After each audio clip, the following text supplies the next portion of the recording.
lokola ntambo akongoloma solo alingi nekoboma opanza pe koyiba bontango na ye tikali moke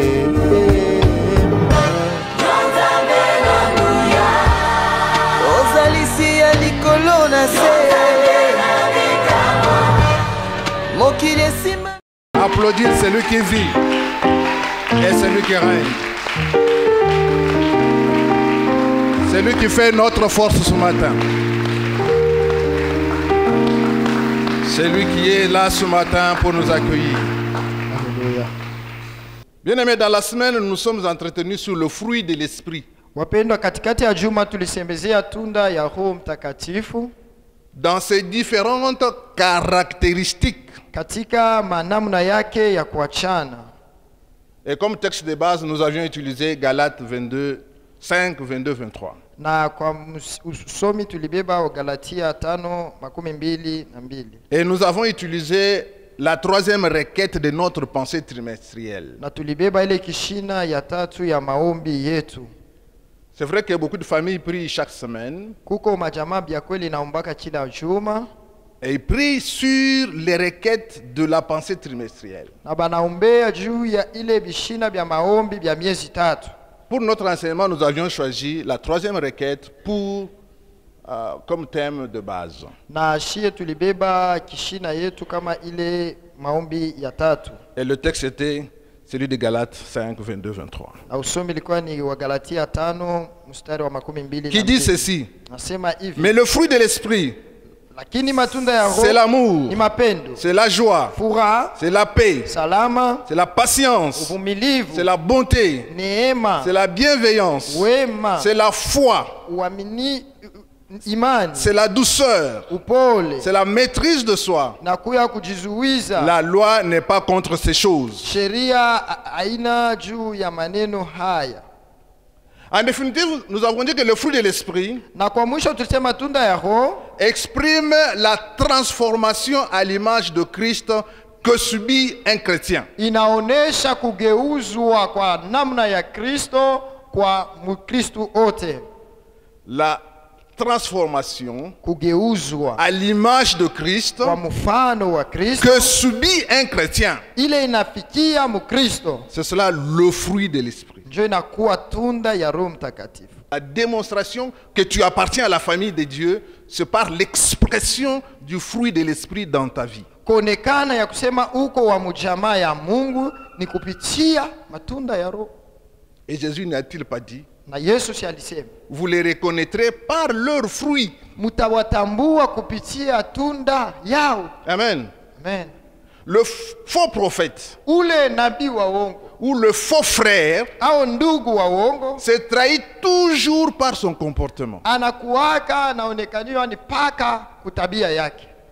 Il peut faire des miracles, Anaweza kutenda miujiza, il peut prophétiser et que cela arrive, anaweza kutabiri na hiyo inafika, il peut soulever des montagnes, anaweza kunyangula hata milima, mais quels sont ses fruits? lakini matunda yake ni nini? Vous les reconnaîtrez par leurs fruits. Mutawatambua kupitia matunda yao. C'est le seul test Ile ndio inakuya kipimo tu moya que Jésus nous donne, ile Yesu nous anatukaburia, recommande anatuagiza pour apprécier. juu ya kuona. Vous les reconnaîtrez par leurs fruits. Asema mutabatambua kupitia tunda yao. Alors, la première caractéristique du fruit de l'esprit que nous avons vu, Na kwa ile natazamia hali ya kwanza ya tunda tuliona c'est l'amour. ni mapendo. L'amour dont il est question ici, c'est l'amour agapé. Mapendo hii banasemea hapa ni mapendo agape. C'est une forme d'amour qui reflète un choix personnel. Ni aina ya mapendo ile inaelekea uchaguzi wa upekee. Ce n'est pas seulement des bons sentiments que je peux avoir. Haina tu mania mzuri naweza kuya nayo hapana. Non, non. C'est une sollicitude spontanée et agissante. Inakuwa ni kuichikia kwanza mambo pale pale na unaanza kutenda. L'action. Ni kuingia katika tendo. Nous avons connu l'amour Asema tulijua upendo en ce qu'il a donné sa vie pour nous. kwa sababu alileta maisha yake kwetu. Nous aussi, nous devons donner notre vie pour nos frères. Sisi nasi tunapasha kutoa maisha yetu juu ya banduku yetu. Nous aussi, Sisi nasi nous devons démontrer notre amour pour nos frères. tunapasha kuonesha ile mapendo juu ya banduku yetu. La première caractéristique du fruit de l'esprit n'est pas facultatif. Mapendo iliyo hali ya kwanza ya tunda aina ya kuchakula. Ce n'est pas facultatif. Aina we mwenye kulichakulia. C'est obligatoire. Ni ya kukukazia. La deuxième caractéristique du fruit de l'esprit que nous avons vu, c'est la joie. Hali ya pili ya tunda tuliona ni furaha. Nous allons rapidement. Nina mbio. Qu'est-ce que c'est la joie? Ni nini furaha? La joie est ce sentiment profond du bien-être Furaha ni ile nia ya ndani ya mtu qui habite dans le cœur iko na keti ndani ya roho de quelqu'un ya mtu qui sait que tout va bien entre lui et son Seigneur. anajua kusema yote iko tu sawa katikati yake yeye na Bwana wake. Ce sentiment profond de bien-être. Nia ya ndani. Parce que je sais que Sababu najua tout va bien mambo yote iko sawa entre sawa. mon Seigneur et moi. Katikati yangu mie na Bwana wangu. Il n'y a pas de nuages d'ombre. Hakuna hata vitu viko na Tout est clair. yote iko wazi. Alors ce sentiment profond de bien-être m'envahit. Ile nia ndani yako iko ndani mule. Que j'ai, c'est pas moi, quelle sorte de bien. Nikuye kama ni vitu vya aina gani. Que je n'en ai pas. Nishikakuwa nabyo. Ce sentiment profond. Ile nia ya ndani bien-être. ndani ya furaha. Parce que tout est clair entre mon Seigneur et moi. Sababu mambo yote iko sawa katikati yangu La na joie. Bwana. Furaha Ça me caractérise. iko ndani yangu. Amen, bien-aimé. Amina.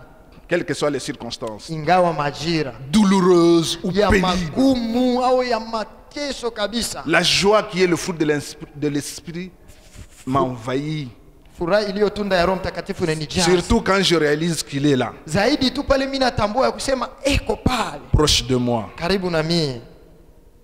Bien-aimé, Wapendwa, l'apôtre Paul dit dans Romains 14, 17, Mtume Paulo anasema katika Waroma, car le royaume de Dieu, sema kwa maana ufalme wa Mungu ce n'est pas le manger, haina kula, ce n'est pas le boire, haina kunwa, mais c'est la justice, lakini ni uhaki, la paix salama et la joie. na furaha. Le royaume de Dieu, Ufalme wa Mungu c'est la joie ni furaha, qui ne dépend de rien d'autre, hayambatane na kitu kingine chochote, qui n'a rien à voir avec n'importe quelle circonstance dans lesquelles vous pouvez vous trouver. haifuatane na majira fulani mule unaweza kujikuta. Eh bien, la troisième caractéristique du fruit de l'esprit que nous avons vu, Ile hali ya tatu ya tunda ya Roho tuliona c'est la paix. ni salama. Bien-aimé, Wapendwa, la paix, c'est la tranquillité d'esprit salama ni utulivu wa roho, que crée ma relation avec Jésus. ile inazala uhusiano wangu mie na Yesu. Bien-aimé, Wapendwa, ma relation avec Jésus uhusiano wangu na Yesu crée une tranquillité d'esprit en moi. unazala salama moya ndani Et yangu, c'est cela la paix. na njoo ile salama. Bien-aimé, ce sentiment vient aux chrétiens du fait de savoir que en Dieu, tout est bien et tout va bien. Ni ile nia inakuya ndani ya Kristo, sababu anataka kusema ndani ya Mungu mambo yote kusawa na mambo yote kunaenda sawa sawa. La paix, Salama elle aussi ne dépend pas des circonstances. na yote yambatane na majira, Le seul fait ile tu sababu de savoir ya kujua qu'en Dieu, ya kusema ndani ya Mungu tout est bien et tout va bien. yote iko mzuri na iko nenda mzuri. L'apôtre Paul ajoute encore dans Romains 8, 28, Mtume Paulo anaongeza katika Waroma sura ya 8:28, toutes choses concourent au bien de ceux qui aiment Dieu asema mambo yote inaelekea et de ceux kwa qui wale sont wanampenda appelés Mungu selon son dessein. na bale benye kuitwa kufatana na matayarisho yake mazuri. Pourquoi? Juu ya nini? Puisque Dieu contrôle tous les aspects de la vie du chrétien. Sababu Mungu anachunguza mambo yote ya maisha ya Mkristo. Est-ce que tu le sais? Eti unayuwaka Que tous les aspects de ta vie ya kusema maatua yote ya maisha yako sont contrôlés iko yenye kuchunguzwa par Dieu, na Mungu, quelles que soient les circonstances, ingawa majira, quelle que soit ta position sociale, ingawa hali yako ya kuishi il contrôle. iko na iongoza.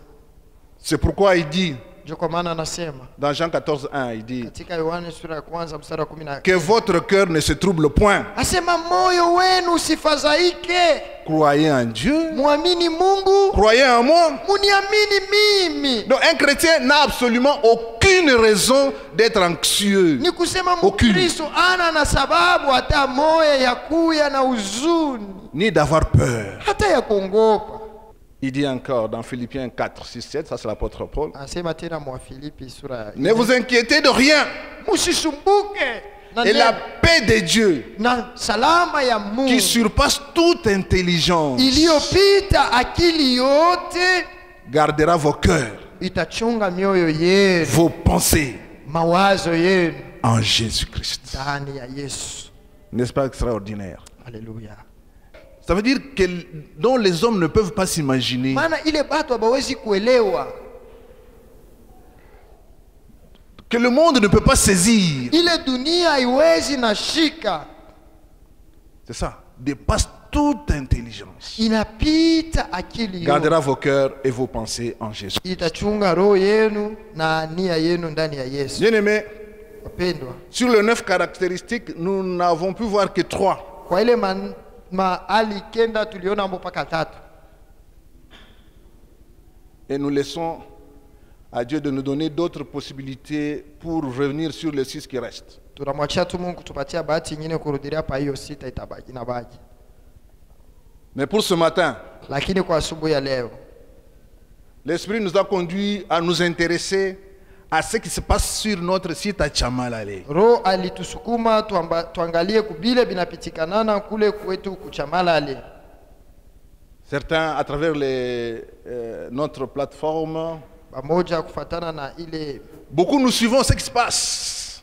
bamingi banaona bile biku napitikana, Ça nous réjouit de ce qui se passe là-bas. inatufurahisha ile kunapitikana pale. Mais bien aimé, j'aimerais vous dire, Wapendwa, wache nikwambie, par le temps qui court, kwa ile muda iko naenda, vous réalisez avec moi Mungu naona pamoja na mimi combien le monde est passé à la vitesse supérieure ya kwamba dunia inapita mbio sana dans les affrontements, mu ile mashambulio, dans les guerres, mu mavita, dans les menaces de guerre mu makelele ya vita, et surtout dans l'exhibition des œuvres de la chair na ile mkuonyeshwa kwa matendo ya mwili, et même dans les œuvres des ténèbres. hata mu mambo ya giza. Le monde est passé Dunia à la inapita vitesse supérieure dans ces choses. kwa hatua ya yulu sana mu ile bitu. Aujourd'hui, Leo l'homosexualité est devenue un droit de l'homme. mambo ya kuoana mwanaume na mwanaume, mwanamke na mwanamke iko tu mzuri, C'est devenu un droit de l'homme. inakuwa ni haki ya mtu. Si vous refusez de vous soumettre, Ukikatala kuti toutes les institutions internationales s'abattent sur vous. ile mambo yote, maungano, makundi yote ya huku na kule inaanza kukuangalilia Et huko. vous menacent na même. inakushambulia sana, Vous menacent de couper leur collaboration. inakushambulia kuacha kukusaidia. Et pendant ce temps, Kwa ile wakati à l'est de la République démocratique du Congo, mashariki ya nchi yetu demokrasia ya Kongo on tue, iko na ua, on égorge. iko na chinja Sous leurs yeux, kumaancho yao, ils ne crient pas abalalamiki au respect des droits de l'homme. ya kusema kuheshimia haki ya mtu. Seulement quand vous dites non, non, non, nous nous opposons à l'homosexualité, tous sont contre vous. Paka ile saa unasema shi atupende ile maneno, bote banakugeukia, Donc c'est devenu un droit de l'homme. inakuya mambo. Bien-aimés dans le Seigneur, Pendo katika Bwana, le problème c'est quoi? mambo ni nini?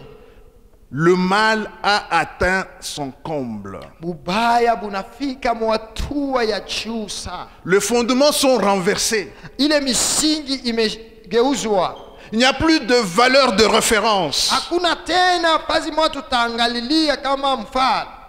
C'est ainsi que Chopalisie nous devons agir vite tunapasha kutenda haraka dans l'annonce de l'évangile. kwenda kutangaza Injili. Bien-aimés, ce n'est pas le moment de croiser les bras. Wapendwa, haina wakati ya kuikala, Les temps sont durs et difficiles. mawakati ni ya ngumu tena mbaya. Les ténèbres se sont levées. Giza inaisha kusimama,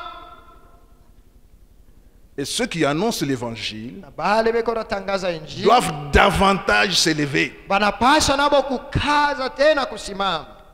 Bien-aimés, Wapendwa, pourquoi? juu ya nini? Parce qu'il risque un jour de nous dire de ne même plus parler de Jésus-Christ. Banaweza kufika na mwatua ya kutuambia tusisemezee hata Yesu.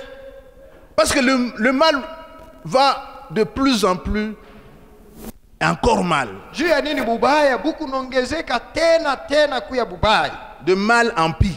Bubaya zaidi ya De bubaya. plus en plus. Zaidi sana. Alors bien aimé, ce n'est pas le moment de croiser les bras. Wapendwa, ina wakati ya siku ikali. Nous ne devons pas perdre une seule minute Hatupasha kupotesha dakika moja quand il faut annoncer l'évangile. wakati tunapasha kwenda tangaza injili. Nous devons manifester la compassion des âmes perdues. Tunapasha kuonesha mapendo ya ile manafsi isha kupotea. C'est ce que nous voulons dire ce matin. Ndio ile tunapenda kusema asubuhi ya leo. Et notre thème ce matin, Na kishina yetu ya asubuhi c'est de dire ni kusema la compassion des âmes perdues me concerne aussi. huruma ya manafsi ile kunaenda napotea inaniangalia na mie. Nous avons deux textes. Tuko na mausomi mbili Exode 3, 7 à 10. kutoka sura yake ya 7 Et puis Matthieu 9, 35 à 38. Nous lisons. Exode 3, 7 à 10. L'Éternel dit, j'ai vu la souffrance de mon peuple qui est en Égypte, et j'ai entendu les cris qu'il pousse devant ses oppresseurs. Oui, je connais ses douleurs. Je suis descendu pour le délivrer de la domination des Égyptiens et pour le faire monter de ce pays jusque dans un bon et vaste pays, un pays où coule le lait et le miel. C'est l'endroit qu'habitent les Cananéens, les Hittites, les Amoréens, les Phéréziens, les Éviens et les Jébusiens. Maintenant, les cris de ces Israélites sont venus jusqu'à moi. J'ai aussi vu l'oppression que leur font subir les Égyptiens. Maintenant, vas-y, je t'enverrai vers le Pharaon et tu feras sortir d'Égypte mon peuple, les Israélites. Bwana akasema, hakika nimeona teso la watu wangu walio katika Misri, na nimesikia kilio chao kwa ajili ya wasimamizi wao wa utumwa.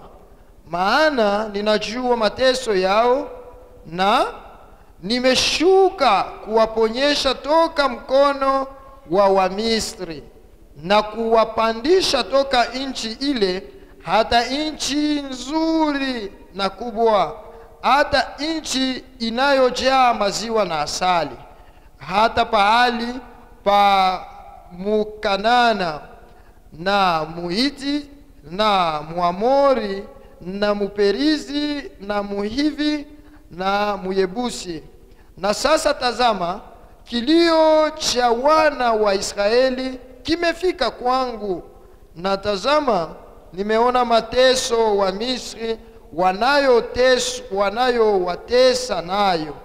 Basi kuja sasa, nitakutuma kwa Farao upate kutoa watu wangu wana wa Israeli toka Misri. Amina. Amen.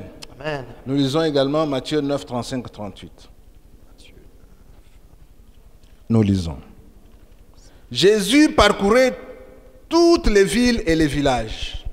Il enseignait dans les synagogues, proclamait la bonne nouvelle du royaume et guérissait toute maladie et toute infirmité. À la vue des foules, il fut rempli de compassion pour elles, car elles étaient blessées et abattues, comme des brebis qui n'ont pas de berger. Alors il dit à ses disciples, la moisson est grande, mais il y a peu d'ouvriers. Priez donc le maître de la moisson d'envoyer des ouvriers dans sa moisson.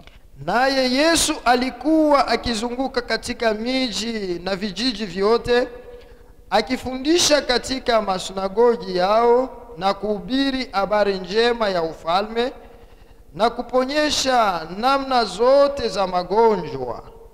Lakini Wakati alipoona makutano, aliwahurumia kwa sababu wamechoka na kusambazwa kama kondoo wasio na mchungaji.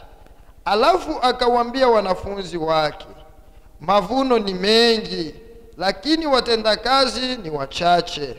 Ombeni basi Bwana ya mavuno atume watendakazi katika mavuno yake. Amina. Amen. Bien-aimé, Dieu dit à Moïse, Wapendwa, Mungu anamwambia Musa, j'ai entendu les cris de mon peuple. minasikia malalamiko ya taifa yangu. J'ai vu Minaona leur souffrance. mateso yao. Dieu, il voit. Mungu anaonaka yote. Il dit, j'ai vu Akasema minaona leur souffrance. mateso yao. En d'autres termes, il dit, Maana kusema tena, j'ai eu compassion de mes enfants qui souffrent en Égypte. minasikia buruma bwa batoto yangu beko nateseka mu Et je Misri. suis descendu Na pour les délivrer. minashuka juu ya kubakomboa, pour leur donner l'espoir, juu ya kubapatia taraji, pour leur apporter la bonne nouvelle. kubaletea habari njema. Alors toi, Moïse, je t'envoie. Hivi wewe Musa nakutuma, Tu seras désormais ma bouche. utakuya vile kinwa changu tangu sasa. Tu seras désormais mes mains. Tangu sasa utakuwa mkono wangu. Tu seras désormais mes pieds. Tangu sasa utakuwa miguu yangu, Pour que cette bonne nouvelle arrive kusudi habari njema à mes ikafike enfants qui pleurent en Égypte. kwa batoto yangu banalia kwa À mes Misri, enfants qui soupirent en Égypte. kwa batoto yangu beko na teseka ku Misri. Qu'est-ce que Dieu en fait est en train de dire à Moïse? Ni nini Mungu eko namwambia Musa? Basi En réalité, il lui dit, kwa kweli anamwambia prête-moi ta bouche. unikongoshe kinwa yako, Prête-moi tes mains. unikongoshe mikono yako. C'est ça. Parce qu'en définitive, qui agit? Ni kusema ni nani kumwisho eko natumika? C'est pas Moïse qui agit. Haina Musa eko natenda. Moïse n'a fait que prêter Musa alienda kukopa tu et sa bouche, na kinwa et ses pieds, na mikulu et ses mains. na mikono, Mais en définitive, c'est Dieu qui agit. lakini kwa mwisho ni Mungu eko natenda. Il a seulement besoin de notre collaboration Eko na lazima tu ya kusikilia et kwetu notre disponibilité. na kuya tayari kwetu. Es-tu prêt à collaborer avec Dieu ce matin? Basi uko tayari kuongea mzuri na Mungu asubuhi ya leo? Es-tu prêt à lui montrer ta disponibilité Uko tayari kumwambia kusema uko pale pour que lui se dise seulement de ta bouche? juu ye abebe tu kinwa kyako? C'est ce qu'il demande à Moïse. Njo bila anamwambia Musa, C'est ce qu'il te demande ce matin. njo kila nakuomba asubuhi ya leo. Il eut compassion de ses enfants qui souffraient en Égypte. Akasikia huruma ya batoto yake balianza kuteseka ku Misri. Dans notre deuxième texte, Mwa usomi yetu ya pili il nous est dit que Jésus fut ému de compassion. ikatuambia sema Yesu alijazwa huruma Quand il tele. s'est trouvé devant une foule Wakati alikutana na makutano abattue, yenye kuchoka, une foule qui souffre, makutano iko nateswa, blessée. yenye kumizwa. Mais pourquoi? Juu ya nini? Il dit que parce que la foule était blessée et abattue. Asema juu makutano ilikuwa yenye kuchoka na yenye kumizwa. C'est ce que Jésus voit quand il regarde la foule. Njo ile Yesu eko naona wakati anatazama Il makutano, voit une foule blessée anaona makutano yenye et kumizwa, abattue. yenye kuchoka. Mais l'on pourrait se poser une question. Tungepasha kujiuliza, Blessé par qui benye kumizwa na nani et abattu par quoi? na benye kuchoka juu Ou ya par qui? nini? On est en droit, on peut se poser une telle question. Tunaweza kujiuliza vile, Parce que Jésus jette un regard. sababu Yesu anaangalia, Il voit cette foule-là, anaona ile makutano dans cet état-là. mwile hali. Nous pouvons penser à Satan et à ses agents d'une part, Tunaweza kufikiria shetani na batumishi yake ngambo moja, et au monde avec ses attraits d'autre part. na dunia na biko byake mungambo ingine. Bien aimé, Satan avec ses agents ont aveuglé plusieurs autour de nous. Wapendwa, shetani na batumishi yake balipofusha bamingi mkatikati yetu Et les ont gardés comme esclaves. na balibakamata kama batumwa. Et le monde avec ses attraits ont rendu plusieurs malades. Dunia na bitu vyake na byo bilifaa batu mengi magonjwa. Mais ça, il suffit de lever la tête et de voir Lakini ile tunapasha tu kunyanyua macho na kuangalia autour de nous, pembeni yetu, dans nos quartiers, mumitaa yetu, là où nous allons sur le lieu de travail. pali pa kazi tunaendaka kutumika. Partout, vous pouvez vous retrouver. Fazi yote unaweza najikuta, Vous pouvez vous rendre compte de l'état du monde. unaweza kuangalia hali ya Et dunia, le constat qu'a fait Jésus, ile mambo Yesu alionaka, ce constat est valable encore aujourd'hui. ile na wewe inawezekana leo vile vile. Il suffit de regarder. Wewe ni kuangalia tu. Amen.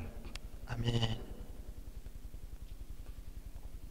Regardant la foule, Jésus fut ému de compassion. Kuangalia makutano, Bwana akajazwa na huruma. J'ai besoin de définir 3 concepts Mimi napenda kumaanisha matamko tatu pour qu'on continue à bien s'entendre. ili tuendelee kuelewana mzuri. Le premier concept que je vais définir, c'est passion. Tamko ya kwanza ni ile inakuwa nia. Le deuxième concept que je vais définir, c'est compassion. Ile inakuwa ni huruma. Et le troisième concept que je vais définir, c'est évangile. Na ile tamko ya tatu nitasemezea ni injili. Passion, c'est quoi? Ile inaitwa kama passion ni nini? C'est une émotion très forte Inakuwa ni nia moya ya nguvu, qui triomphe de la raison.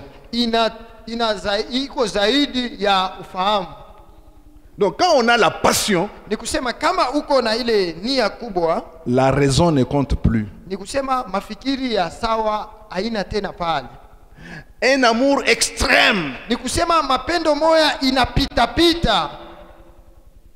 Bien, sur le plan religieux, Wapendwa, katika kiroho, quand on parle de la passion, wakati banasemezea passion, on voit les souffrances de Christ. tunaona ile mateso ya Kristo.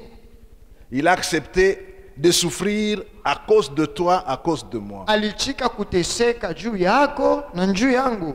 Il a tout enduré Ni kusema alivumilia yote, parce qu'il ne voulait pas te voir mourir sababu ashikupende kukuona ukufu we dans le péché. uzambi.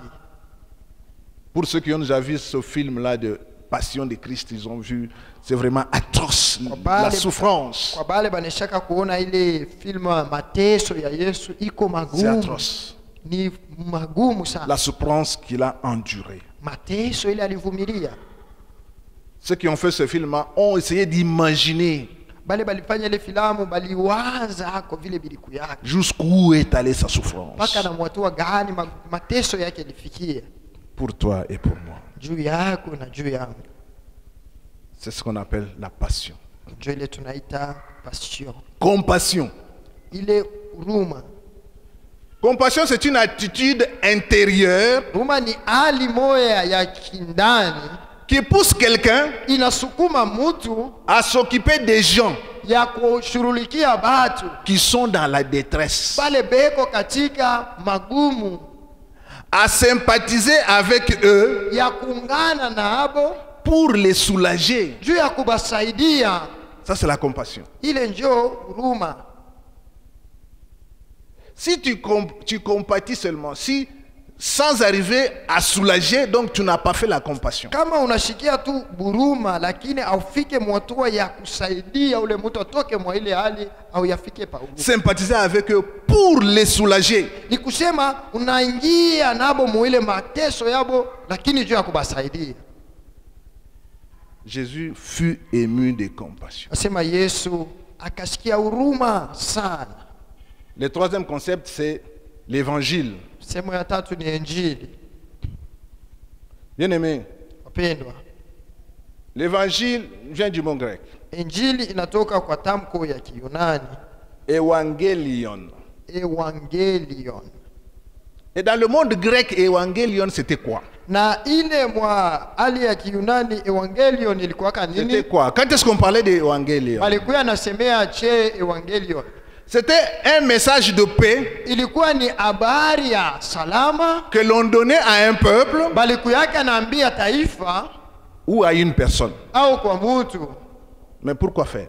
Juu afanye Deux choses. kitu mbili. C'était d'abord pour manifester la fin d'une guerre. Kia kwanza ilikuwa ni kuonesha mwisho ya vita moya. Donc quand on amène un message Wakati banakuya kuleta habari pour dire que la guerre est finie, kusema vita inaisha, c'est un message de paix.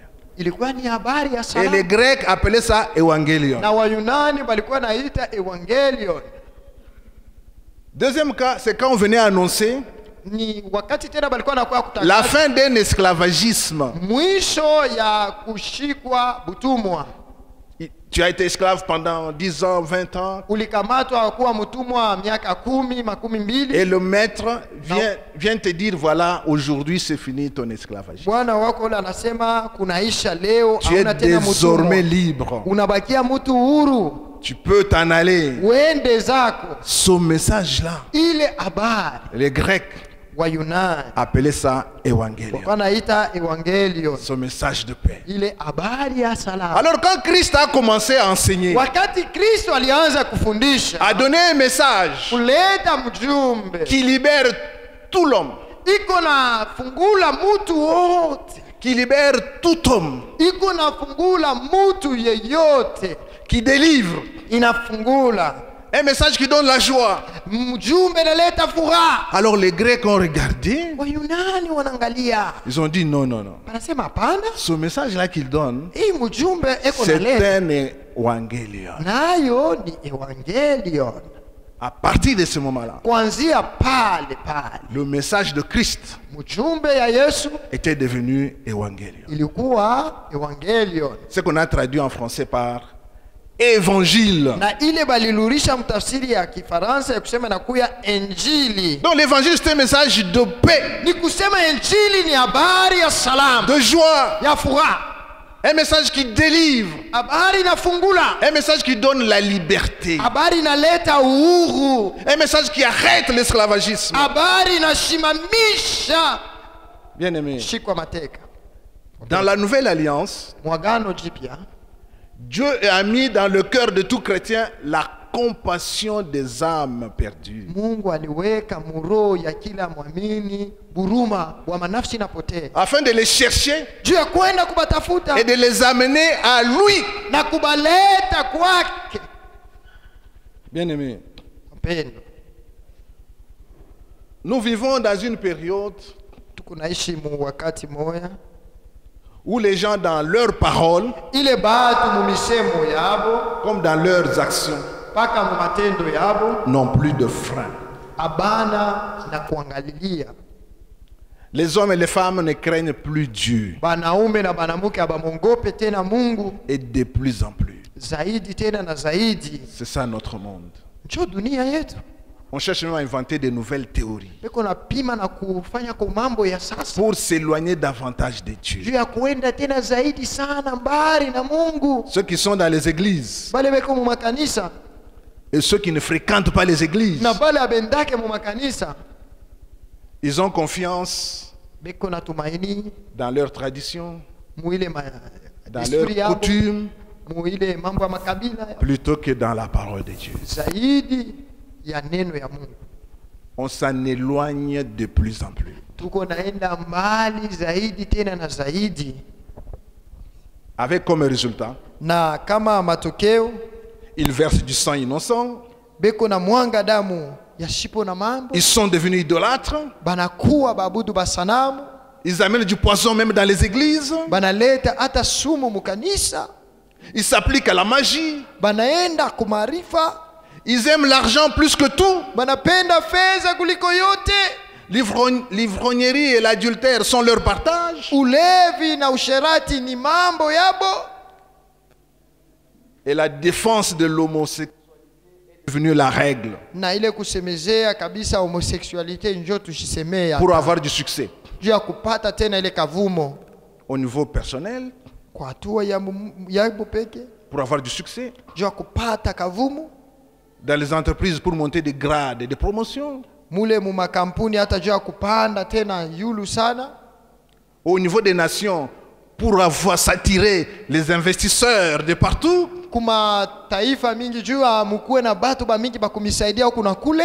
Il faut montrer que non, nous soutenons l'homosexualité. Munapaswa muonesha kusema mwe munashimamia na mwe ile mambo ya homosexuality. Si vous ne montrez pas ça, kama muonesha ile, ceux qui financent bale beko na mipatia se fedha méfient de vous, banasema tutabasaidia, s'éloignent de vous banaenda mbali na mwe et même vous imposent. na hata tena banamikazia Si vous ne faites pas, nous ne venons pas. ya kusema kama amufanye vile atukui, Vous ne voyagez plus dans nos pays. amuteenda na kusafiri Vos mumaichi comptes yetu. sont bloqués. Ile makonti yenu tunaifunga. Voilà le monde aujourd'hui. Jo ile dunia leo, Bien-aimés, wapendwa, tous ces faits et toutes ces pratiques hii mambo yote iko napitikana, éloignent les gens de la face de Dieu. inasukuma batu mbali na uso wa Mungu, Et ils sont abattus na vile banachoka et blessés. na benye kuumizwa.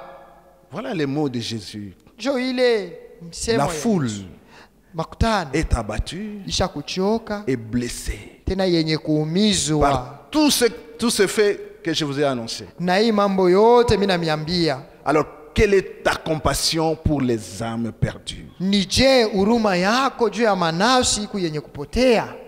Bien-aimés, ces gens qui sont blessés, abattus, Wapendo, aba batu benye kumizwa benye kuchoka ne sont pas loin de nous. aba na mbali na sheye, Ils sont autour de nous. beko tu pembeni Ils sont yetu, dans nos quartiers. beko muma mita yetu, Ils sont sur nos avenues. beko mumikoba yetu, Et ils sont sur le site de Tchamalale. tena beko kule kuchamalale, Ils sont encore pleins. beko tena ba mingi. Bien-aimés, Wapendwa, laisse-moi te dire acha nikwambie que seul l'évangile ya kusema mpaka injili est le frein njo itaweza qui peut empêcher à une personne kushimamisha mutu de continuer à être esclave. kuendelea kuwa mtumwa. Seul l'évangile. Mpaka tu injili. Haleluya. Seul l'évangile Ni mpaka injili peut empêcher à une personne de continuer à être esclave et du diable et du monde. itashimamisha mutu kuwa kubakia mtumwa na wa shetani na wa dunia, Et même de leurs nouvelles théories qu'ils annoncent. na ile maakili yabo ya sasa ile beko na funga. Seul l'évangile affranchit, bien-aimé. Mpaka injili njo natia uhuru. Seul l'évangile rend libre. Mpaka injili njo natia mtu uhuru, Parce que la foule qui est devant nous sababu makutano iko pembeni yetu, est blessée iko yenye kuumizwa et abattue. tena yenye kuchoka. C'est vers cette foule Ni kwa ile makutano que Christ nous envoie. Yesu Kristo anatutuma, Il dit, je t'envoie. anasema nakutuma Vers cette foule. kwenda kwa ile makutano. Bien-aimé, si Dieu a envoyé Moïse Wapendwa, kama Mungu alimtuma Musa vers son peuple kumbele ya taifa yake souffrant en Égypte, iko nateseka mu Misri, Christ lui t'envoie vers la foule qui a abattu et blessé. Yesu anakutuma mbele ya makutano yenye kuchoka na yenye kuumizwa. Prête-lui ta bouche. Umukope kinwa yake, Prête-lui tes pieds. kopa kwake miguu yake, Prête-lui tes mains. umupatie ile mikono yako, Et laisse Dieu agir. umwache Mungu atende À travers les quelques mots que tu peux prononcer. juu ya ile misemo tu kiloko naweze kusema. Bien-aimé, Wapendwa, on ne te demande pas d'aller auprès de la foule et faire de la théologie. Non. abakonesha sema uende kuile makutano uanze kufanya teolojia. Hapana, Non. C'est des mots simples. ni misemo miepesi Simples. miepesi sana, Qu'ils ont besoin d'entendre. ile beko na lazima ya kushikia. Toi, prête seulement ta bouche. Weye ichikia tu kukongosha kinwa yako, Et laisse Dieu agir. wache Mungu atende. En définitive, c'est lui qui agit, bien-aimé. Kwa mwisho ni ye Mungu ndio anatenda. On n'a pas besoin de développer des grandes leçons, des grandes théories. Non. Hatuna lazima ya kufundisha vitu birefu bikubwa. Des mots simples. Misemo tu miepesi mifupi. Jésus t'aime. Yesu anakupenda. Haleluya. Jésus te veut la paix. Yesu anakuhitajia Des salama. mots simples Misemo dont mifupi ils ont besoin pour entendre. ile beko na lazima ya kushikia, Et laisse Dieu faire. na umwache Mungu afanye ile Et ingine. Dieu laisse Dieu faire le reste. Umwachie Mungu afanye yote inafata. Bien-aimé, Wapendwa, l'église ne peut croître kanisa inaweza kukomea ni s'affermir hata kukamilika sans la proclamation de l'évangile, pasipo kutangaza kwa injili, sans l'évangélisation. pasipo kutoa injili. Va, Wende je t'envoie. na kutuma, Tu es ma bouche. uko kinwa changu. Pour cela, Kwa ile en toi ndani yako doit se développer la compassion des âmes perdues. munapasha mukuye buruma sana bwa manafsi yenye Tu kupotea. dois considérer que la compassion des âmes perdues te concerne aussi. Unapasha kuangalia kusema ile huruma ya manafsi ya kupotea ni mambo inakuangalia na weye. Parce que certains pensent Juu bengine banawaza sema que le ministère d'évangélisation ile kazi ya kutoa injili concerne seulement les conseils paroissiaux, inatazamia paka ile kuti ya parokia, concerne seulement le collège des anciens, inatazamia paka nkundi yote ya bazee, concerne seulement le pasteur. inatazamia paka mchungaji. Non. Hapana. Bien sûr, le rôle de l'Église Ndiyo kazi ya kanisa dans le monde mudunia est de proclamer l'évangile ni ya kutangaza injili et conduire les âmes au salut. na kuongoza manafsi kuokoa. Ça, c'est le rôle de l'Église. Ile ni kazi ya kanisa. Partout, une église peut s'implanter. Kazi yote kanisa inaweza kuwa, Et vous trouvez ça dans Matthieu 28, 19. na utaikuta Mathayo 29. Et l'église ne doit pas abandonner cette tâche, cette œuvre au département d'évangélisation seulement, non. Kanisa haiwezi kuachia ile kazi paka ku departement ya evangelisation, hapana. C'est l'église tout entière, Ni kanisa mzima en tant qu'unité. kama vile En tant qu'unité. kitu moya. Voilà. C'est ça. Jo vile Un auteur a dit ceci. mwandishi mmoja alisemaka hivi, L'église est le moyen que Dieu a choisi pour faire connaître le salut aux hommes. kanisa ni namna ile Mungu alitumikisha juu ya kuonesha batu okovu. C'est le moyen que Dieu a choisi Ni namna ile Mungu alitumia pour faire connaître le salut aux hommes. juu ya kujulisha watu. L'église est vivante et éveillée Kanisa ni hai na yenye kuamka seulement quand elle évangélise. ni paka kama iko nenda natoa injili. Une église qui vit, Kanisa iko mzima c'est une église qui évangélise. ni kanisa iko nenda natoa injili. En d'autres termes, Kwa kusema ya kwengine, une église qui n'évangélise pas, kanisa ile haitoe injili elle est dans un profond sommeil. iko katika usingizi kubwa, Elle est morte ishakufwa et sans vie. pasipo bujima.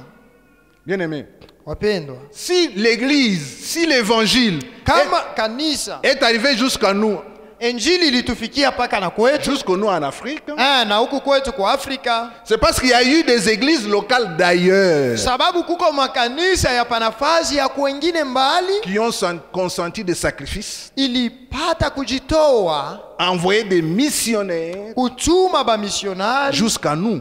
paka na huku kwetu. Mais Dieu seul sait Lakini Mungu mwenye alijua combien ils ont pris le risque. ni hatari gani balipata. Des fois au prix de leur vie. Bengine balipata hata kufwa, Et même beaucoup sont morts. bamingi balikufwa Pourquoi? juu ya nini? Seulement à cause de la compassion des âmes perdues. Juu tu ya huruma bwa manafsi yenye kupotea. Mais qu'en est-il aujourd'hui? Lakini ni je leo Des églises aujourd'hui. makanisa leo On se contente seulement de son confort. tunafurahia tu mambo yetu vile tuko, Alors que les âmes perdues, pahali pale manafsi yenye kupotea on n'en a plus la compassion. hatuna tena na buruma bwayo. On ne pleure plus sur les âmes perdues. Atulie tena juu ya manafsi yenye kupotea. Bien-aimés, Wapendwa, évangéliser kutoa injili est la toute première œuvre de tout chrétien. njo kazi ya kwanza ya kila Mkristo wote. La toute première œuvre de tout chrétien. Kazi ya kwanza ya Mkristo wote, Témoigner aux autres de ce que Christ a fait dans ta vie. kushuhudia kwa bengine bile Kristo alifanya mu maisha yako.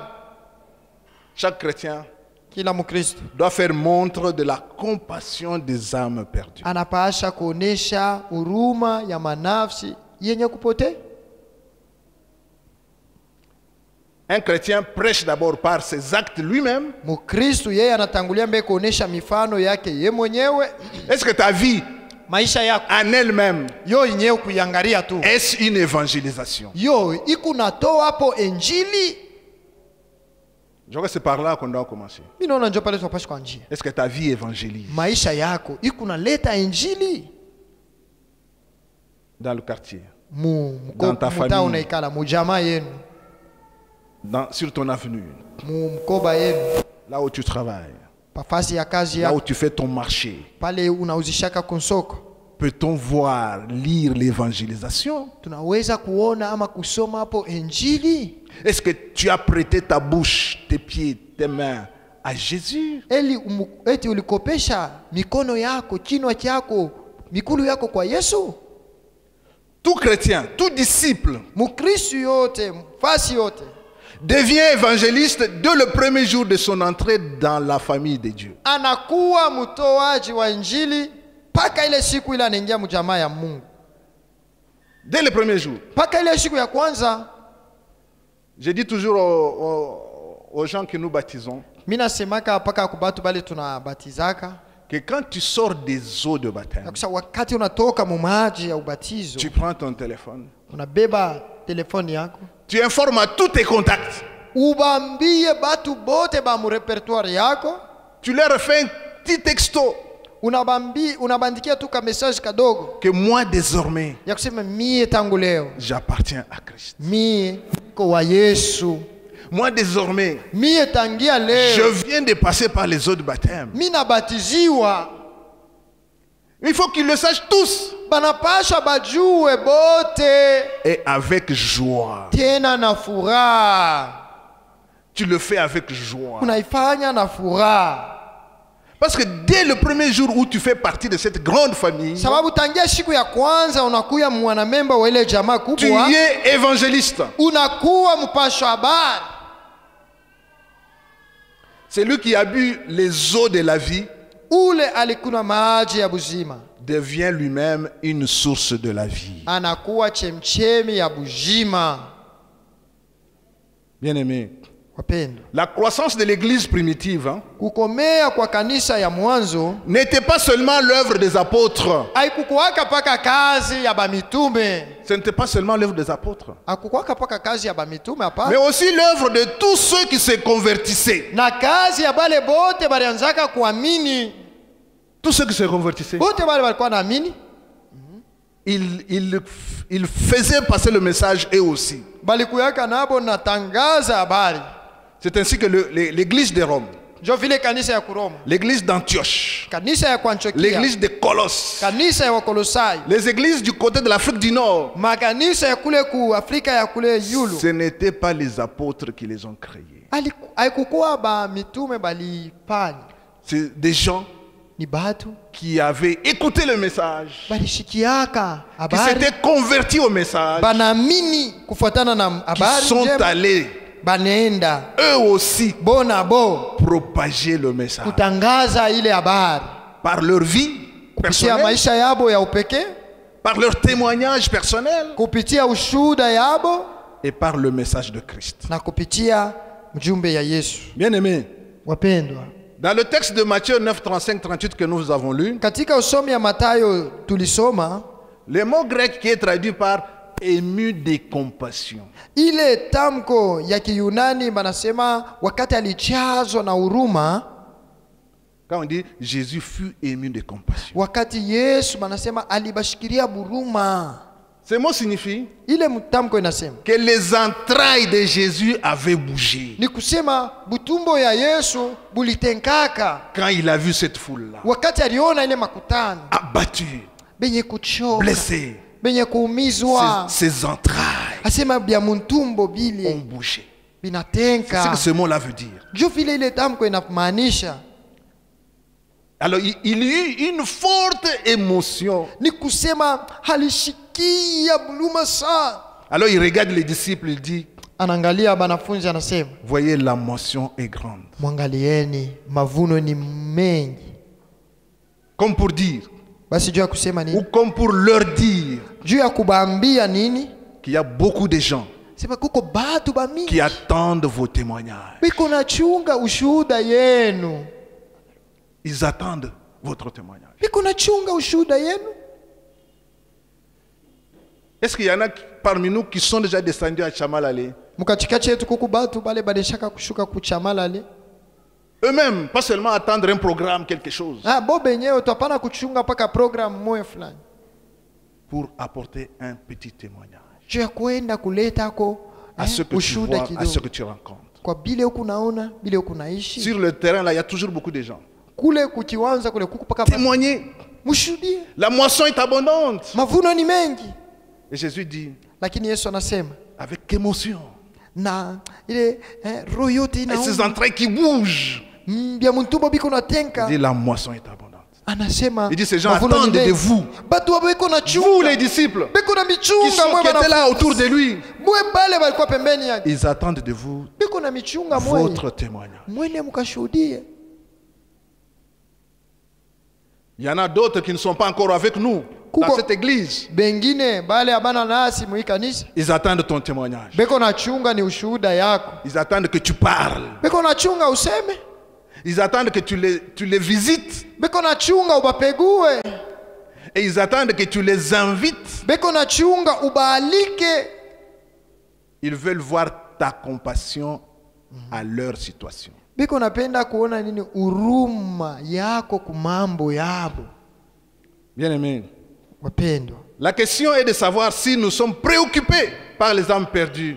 Ulizo ni ya kujua eti tu kuna shurulikia ile manafsi kunapotea. Des hommes et des femmes qui nous entourent. Bale banaume na banamuke banatuzunguka. Est-ce que nous sommes préoccupés de ça? Eti ikuna tusumbua.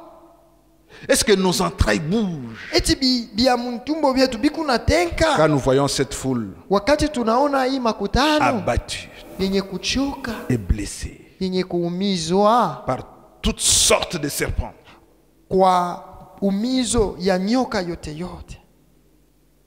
Comment manifestes-tu ta compassion à ces âmes-là? Sasa ni je huku unaonesha huruma yako juu ya ile manafsi? Bien-aimé, Wapende. des fois, Mara nyingine ils n'attendent seulement que tu dises un petit mot. biko na chunga useme tu kamusemo kadoko.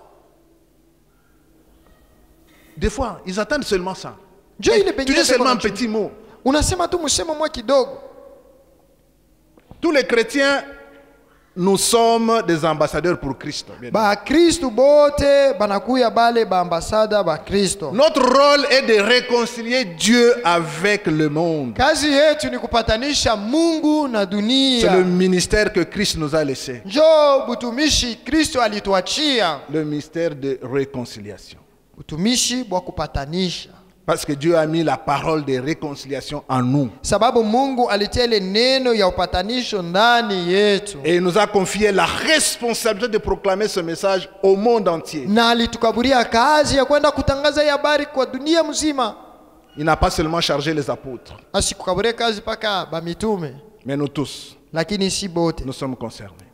tunaelekea ile mambo. Et ce matin, nous voulons dire, Na asubuhi ya leo tunapenda la kusema compassion des âmes perdues te concerne aussi. huruma ya manafsi kunaenda napotea ni mambo yako inakuangalia. Dieu ne nous a pas sauvés pour jouir seul de ce privilège. Mungu asikutokoe juu tufurahie tu shibe yenyewe na ile bahati. Bien aimé, est-ce que vous le savez? Dieu ne nous a pas sauvés, il ne nous a pas appelés à lui pour nous-mêmes seulement. Mungu asituokoe, asikutuite kwake juu ya shibe yenyewe tu bure, hapana. Ce privilège dont nous jouissons, Ile bahati neema tuko nayo nous devons le partager. tunapasha kuyambukizia bengine. Nous ne devons pas être dans l'église comme des étrangers, Hatupasha kuishi mkanisa kama bakeni, ne participant à aucun accomplissement de l'ordre suprême. atuashughulikie ama atuingie mu kutimilizikwa kwa ile agizo ya yulu sana.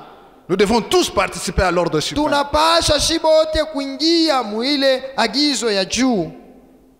Je pense que quand je dis l'ordre suprême, tous nous avons compris. Mimi nawaza wakati nasema agizo ya juu, Parce que sipate plus, tunaelewa. Plusieurs fois, le berger a rappelé ça ici. sababu mara mingi mchungaji anairudilia hapa.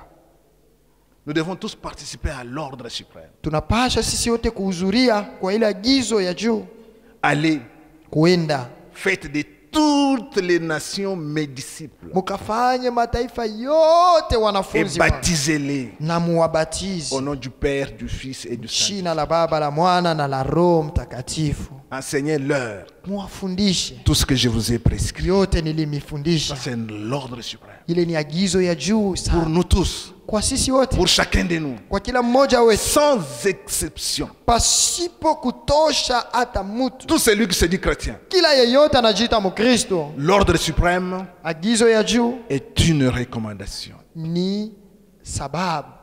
Et je disais que nous ne pouvons pas être à l'église comme des étrangers. Sababu hatupashi kuya kanisa kama bakeni, Parce que l'ordre suprême, c'est notre responsabilité. maana ile agizo ya juu ni kazi yetu.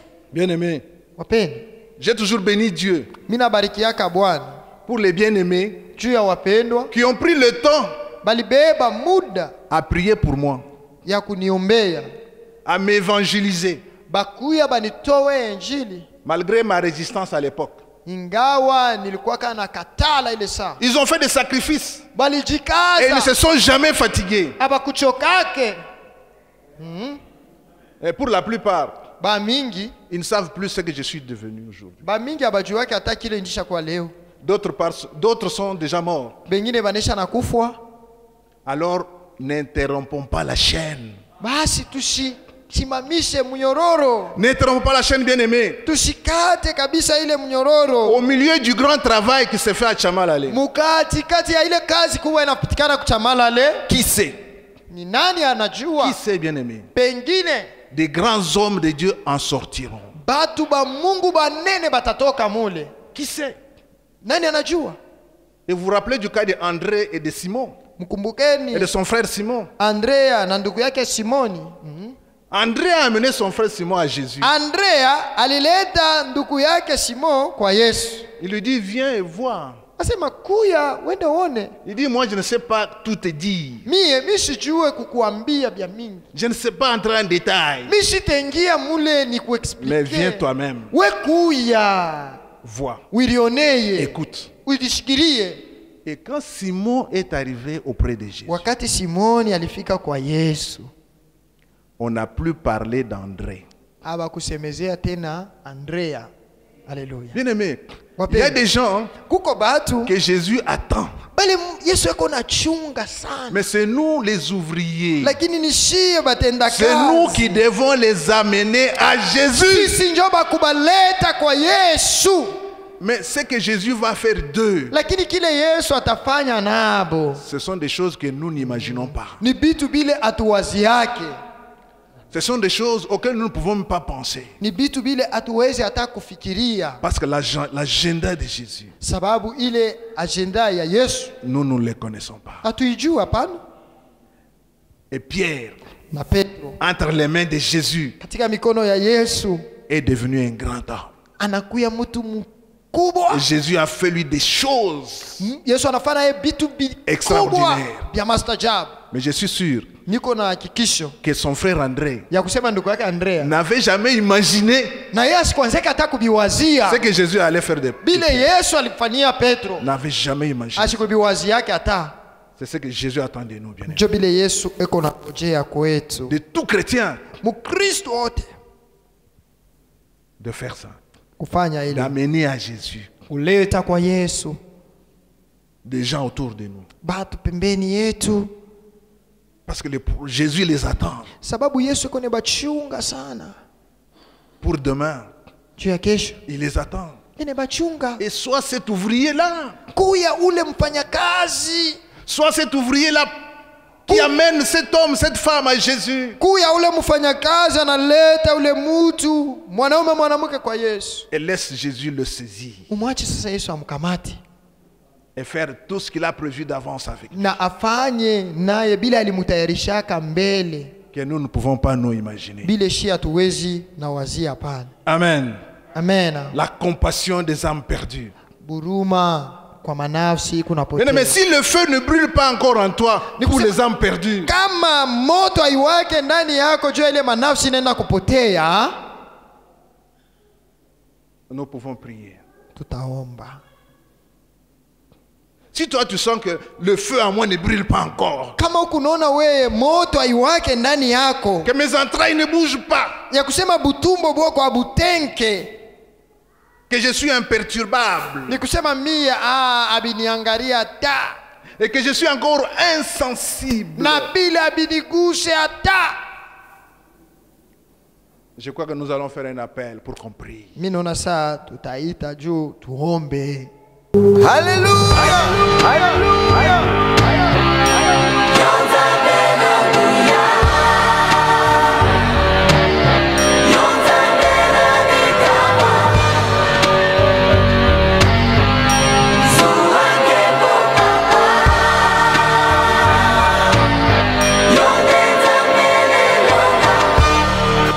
Lelo ntango ebelemi ilembo nyonso emonani kala te suka ya mokili nde nyonso awa na se suki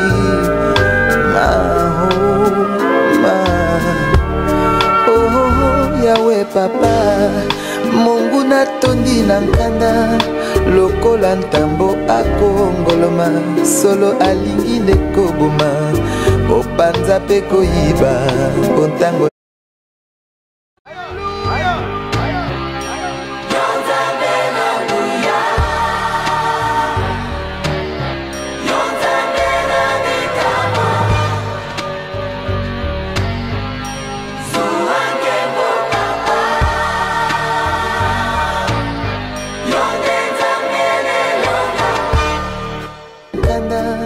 lokola ntambo akongoloma solo alingi nde koboma opanza pe koyiba pontango na ye tikali moke